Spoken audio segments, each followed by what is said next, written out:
basically. But he's basically God's hitman. He's not a fallen angel, he's an angel. He's an evil angel. But still basically doing what God wants it to do. Which, so again, another different way of approaching it. And we're going to approach the idea of evil in an entirely different way here. Though we will get to talk about demons, because it's me. So there are now these 9 now common angelic orders.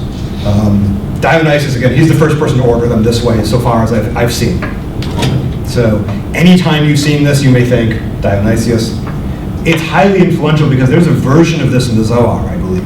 I think some of these are ordered slightly differently,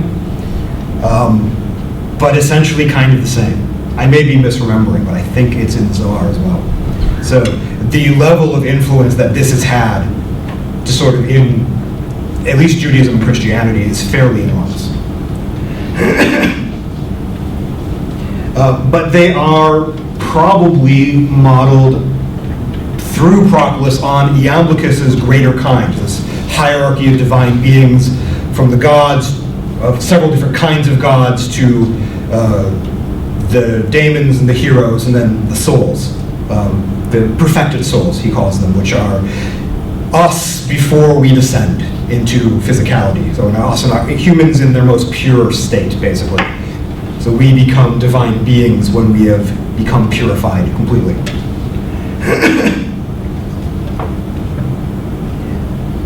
And once again, Ficino may have seen this connection between the pagan Neoplatonic divinities and the Dionysian angelic hierarchy, because he writes, certainly the gods, or as our theologians say, the angels, admire and love divine beauty. Now that might just have been because he's a Renaissance guy, and there was a lot of this combining and synthesis of paganism and Christianity in the Renaissance, sort of like you'll see in the Victorians and C.S. Lewis doing. But it may also have been because he obviously knew Iamblichus, he obviously knew Proclus. He might have been referring to this as well. I like to think that, because it validates all of my beliefs. The angelic hierarchy considers of these. I'm not going to read them off because I believe you are all literate, mostly. These are 9 divided into 3, very specifically divided into triads. And each one has the power of perfection, illumination, and purification, which does come out of Proclean writings.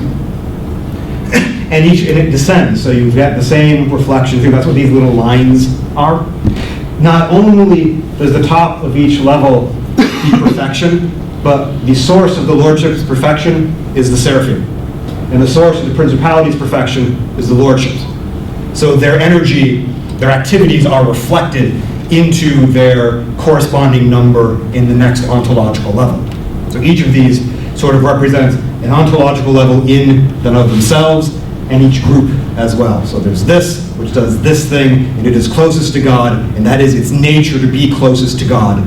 And there's this, which is this thing, which is farthest from God, and it is its nature to be farthest from God. But still way closer than us.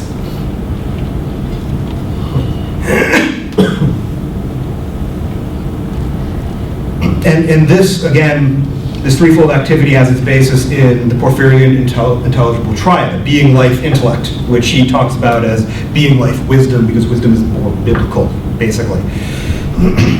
But more specifically in Proclus's elements of theology, or elements of theology, which is named in Dionysius, coming from a different person, but he talks about the elements of theology, by this other person who didn't really exist. So it may be a purposeful reference to Proclus's writing.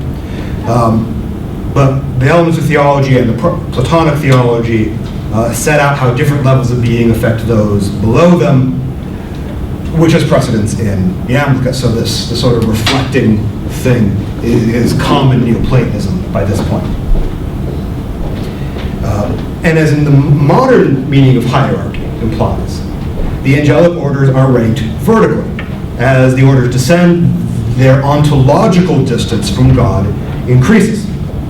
The seraphim, cherubim, I'm used to pronouncing it in Hebrew. And the thrones are, quote, established immediately around God, unquote, and receive their powers directly from their source, which is a very close description of the immaterial gods in Iamblichus and the beings that sort of surround them. The dominions, the powers, the authorities, however, receive their powers through participating the choirs above them. Anytime you are ontologically inferior to something, to become perfectly yourself, you must participate that which is above you within your series. So we'd say the principalities, the lordships, and the seraphim are of the same series. So they all have that perfecting power. And so that's the angels. Which leads us to the ecclesiastical hierarchy. First, questions, thoughts, nosebleeds. Purification, illumination, and perfection looks a lot like the threefold path of therapia, theoria, and theosis. And that's Dionysius as well, right? Yeah, it's not going to. It is coming directly, ultimately from Iamblichus. Mm-hmm. It uses slightly different language. But yeah, I mean, they are closely related, I believe. Did you have a question? No, I'm just trying to remember. I thought that just an epigraphical little tidbit that's interesting. In Ravenna, there's that famous, there's a famous mosaic of the three wise men going to the nativity scene, and they're wearing their little Phrygian caps, and underneath them is one of those qualities. For Gaspard and Melchior, for the three of them, those three things are written underneath. Sure, your beers if you have one. Where's Father Anthony? Back down. He needs to know that. It's really interesting. So beneath the angelic hierarchy, then, is the ecclesiastical hierarchy, which is not exactly what we might normally think about. Maybe it's me because I do not have a Christian background. I think of the ecclesiastical hierarchy, I think of the priesthood only. And Dionysius' ecclesiastical hierarchy includes the sacraments as well, above the priesthood, ontologically above the priesthood, which once we start talking about theurgy makes absolute sense. I mean, it has to be that way. So we've got this, so we're going to split we'll be talking about the mysteries here. So we're splitting our ecclesiastical hierarchy ontologically into two different areas. Acting as a bridge between the divine and the human realms are the sacraments, which he might quite specifically talks about as the mysterion, as the mysteries, which is very orthodox. Right? The Orthodox uses pretty much the same language as I see it. He also calls them sacred rites, hieregia, which is not as easy to say as theurgia.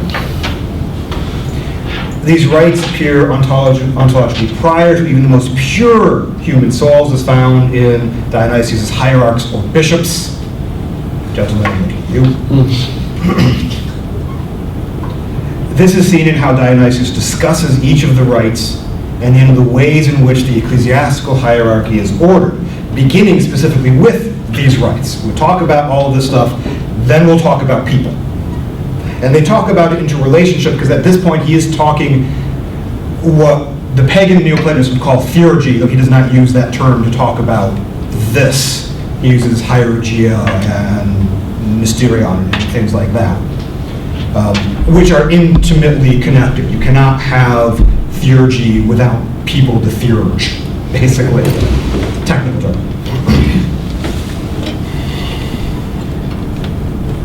So the hierarch, right, the bishop, what we call the hierarch, is fully initiated into the sacred rites. Through these rites, the hierarch communicates sacred reality to the lower ranks of the ecclesiastical hierarchy, the human ecclesiastical hierarchy, and then other sacred people. And then he stops because he kicks out all the non-sacred people from the service at the beginning. The doors, same sort of thing. In fact, he quotes Orpheus in kicking the people out, or a line attributed to Orpheus in the making sure the profane are not there. Not quite the Hekos, Seste, Neighborhood thing, but essentially the same thing. There is no discussion of this exactly. We may be able to place the sacraments, even though they take ultimately a physical form, at the noeric or intellective realm. So they are graspable, and they are part of the overall process. Mostly it's trying to figure out where ontologically in our sort of schema here they might go. It has to be above the psychic realm, but it has to be below the angels. So that leaves us either in the noetic-noeric realm or the noeric realm. It doesn't really matter, but it's one of those things, if you like nice, neat systems, you got to put it somewhere. So I'm speculating a great deal, basically. But this would place the essences of the liturgy at the same level as the Platonic forms as found in the Iamblichus, and grants the mysteries of being outside and above their physical manifestations as enacted rituals. Which becomes important when we're talking about like the host. Well, is it a cracker or is it God? Yes. Delicious, delicious God. Sorry. There's a long history of God eating.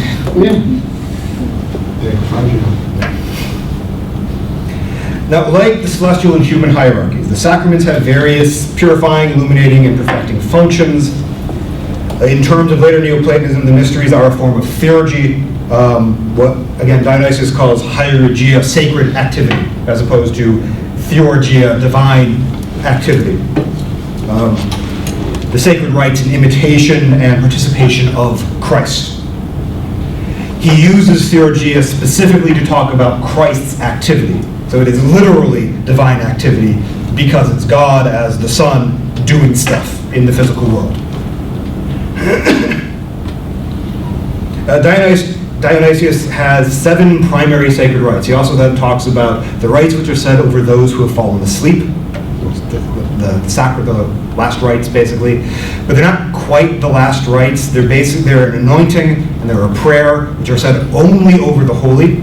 So if you're not one of the sacred people, the hierarch is forbidden because there is within it a promise of heavenly goods and things like that, which would be a lie if you're a sinner, apparently, not a universal salvation person.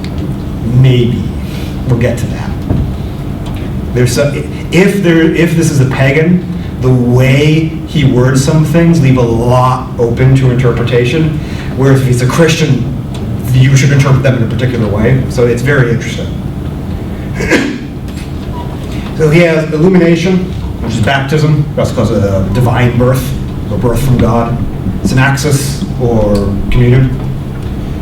Consecration of the oil, and then the various initiations of this specifically of the priesthood, and then the monks are considered the highest of the sacred people who are not clergy.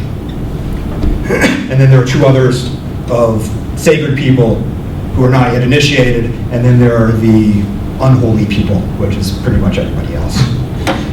But he has 3 levels of those as well. You will notice the Neoplatonists like their 3s and 3 sets of 3s, so lots of groups of 9s, except for the mysteries themselves, I guess. I don't quite know what went wrong there. Just couldn't come up with a 9 or something, I don't know. Now, in talking about each of these mysteries, and he divides them up into 3 sections, we'll talk about basic introduction, and then he'll talk about the physical acts that go on, and then there's a section entitled Contemplation, Theoria, where he describes the mystical stuff that's going on. So the inner reality of what's really happening through the power of the hierarch and then the priesthood through him. And he uses the same technical language and ideology of theurgy. He uses the language of synthemata and symbolon and sema, of tokens or divine signatures, of divine symbols, of divine signs. He uses exactly the same language that you would find in Iamblichus or in Proclus. So they are theurgic rites. He never calls them that, but to say that they're anything else would be mistaken, at least in the Hellenic sense of the term. And therefore they have a divine rather than human origin. This is why theurgy works, because it comes from God. It is our ritualized reenactment, and through that reenactment, participation of God. If it's just us doing stuff, nothing. So is that God participates us? No. No, because No. participate always goes out. Yes. Through our, yeah, Oh, I see, okay. yeah, we get the powers of this basically like the logi and the forms trickling down, and then through that we raise ourselves upwards to God so far as possible. And this is only possible if the rites are ontologically superior to us. Rational souls, as we like to think of ourselves, irrationally.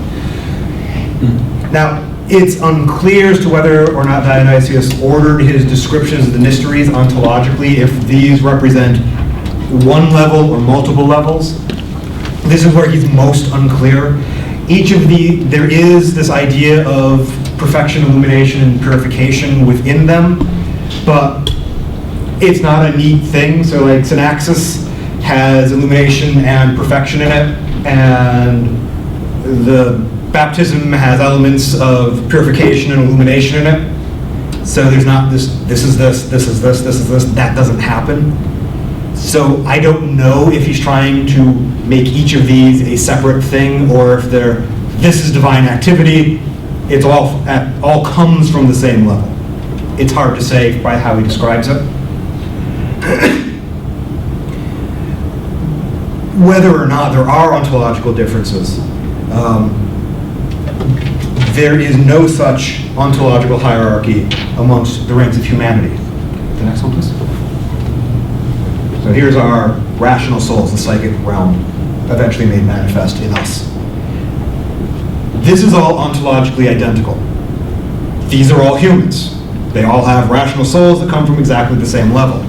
Our hierarchy here is no longer ontological. If we had to, I put them here like this simply because it's very easy to read this way. It is not reflecting any sort of ontology at all. But there's still a hierarchy. And this becomes the question, well, what makes a hierarch or a bishop special? And I believe some of you were talking about this earlier this week, the idea that somehow a bishop is just holy. And by becoming a bishop, they become somehow better than the rest of us normal folk. Well, it wasn't me that said it, and I certainly wasn't talking about Will if I did. And generally there was a negating of that idea. There is that idea that exists. They are better to reflect the light of the divine. See, now I like that because that's pretty much what I'm going to talk about. That's why we have to wear mitres, to just reduce the glare. And the conversation that I overheard was a negating of that idea that bishops are somehow awesome. It's not who they are, it's what they do. Yeah. And that's pretty much what we're going to see here as well. Despite and Dionysius describes the hierarchs as angelic-like beings. They're that highest level of humanity, perfectly purified souls. That's not because they are hierarchs. They became hierarchs because they had risen to that level. Not just, I made you a hierarch, poof, you are now beatifically perfect.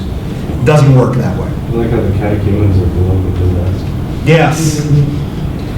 Because the possessed have been at least begun initiation and have seen the sacred signs, where the catechumens haven't gotten to that yet. They're just being told stuff. I thought it was sort of odd myself. I think we've had some catechumens that have been fairly possessed. That's a different presentation. So despite the angelic nature of the hierarch, their deep theosis, their imitation of Christ, a hierarch like the rest of us is just a human. We have a rational soul. I dispute that. Rational soul. Does that mean you're rational? Okay. In Platonism, we would have two souls. At least in neo-platonism, we'd have a rational soul and an irrational soul, bound together in some way That's that's how Iamblichus defines a human being: a rational soul with an irrational soul taking a body. So outside of incarnation, your irrational soul sort of goes its own way. Some of the Neoplatonists talk about how that's what goes to Hades and is purified, whereas the rational soul sort of hangs out or ascends back to its series before coming back into incarnation. So we could say, well, that's how we get these hell ideas from. That's the irrational soul going to hell for purification because it's irrational and it has all the emotions, and that's where all the garbage gets attached to. And the rational soul doesn't do that. It depends on which Platonist you're reading, though.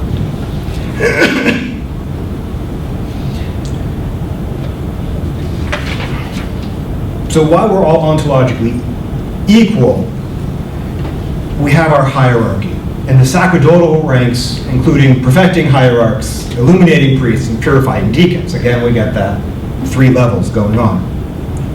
And beneath this, outside the priesthood, we have, so here's our holy people, but not priests. The monks who do have initiation, the contemplatives who, but in Greek.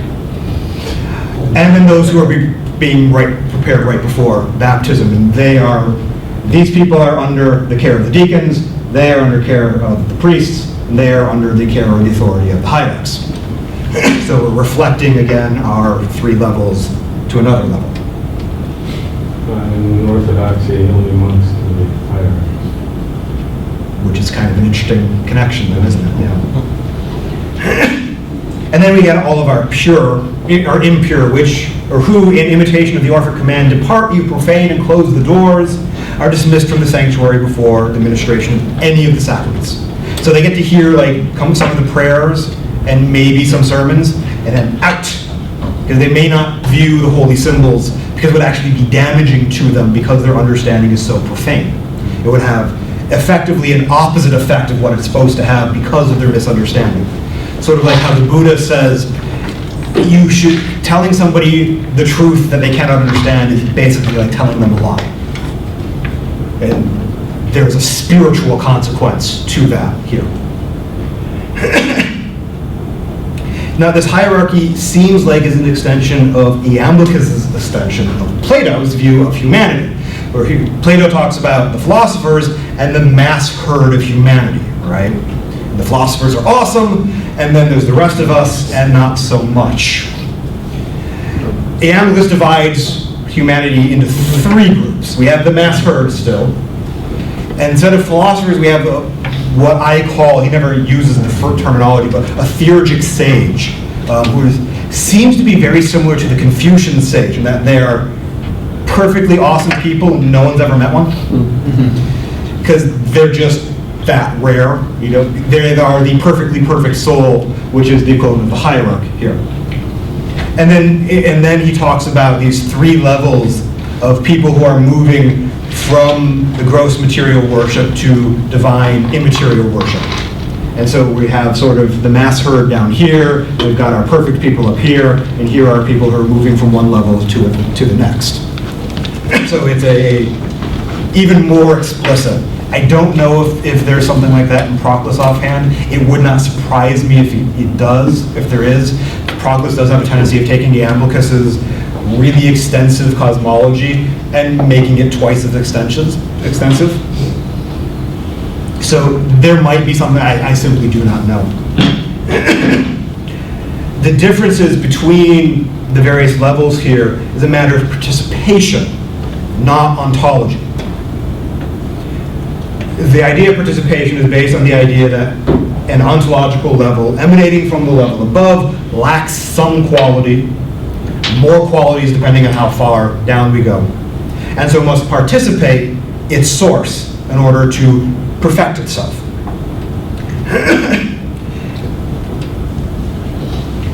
So ultimately reverting, to use Proclus's language, to its source and completing its proper circular motion, remaining, abiding, proceeding, reversion. And this is over and over and over again amongst the pagan Platonists. This reincarnation, you never get done. Even once you've perfected yourself, at least in Iamblichus, you will always continue to incarnate because you must engage in demiurgy and help perfect the universe. And Dionysius uses a very similar sort of ideology here, though not always the same language, of this abiding procession, returning, reverting. And he presents the sacred rites as the primary means through which participation in reversion, theosis, happens. The consecration into the order of monks or the ranks of the priesthood is initiation into the higher levels of contemplation and participation. But you have already had to purify yourself. This is a very important element of Neoplatonic theurgy that makes it very different from, say, the Greek magical papyri. In order to engage in theurgy, first you must purify yourself philosophically and theologically, religiously. Only once you have done that is theurgy going to be effective for you, or even vaguely safe. Hence, the need for initiation into these levels. But that only comes after these lower levels of purification and these levels of purification.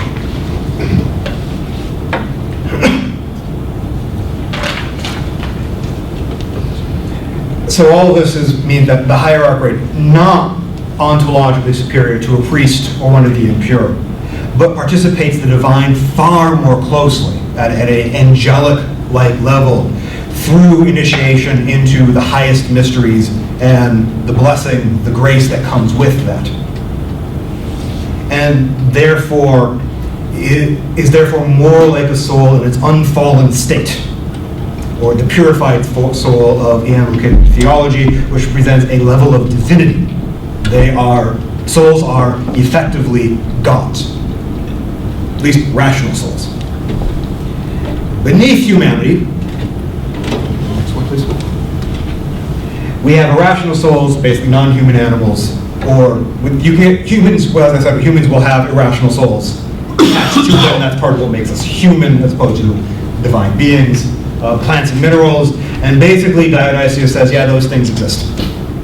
It has nothing to say about them, except that they're effectively, by the way he talks about them at the very end, they're ontologically inferior to everything else.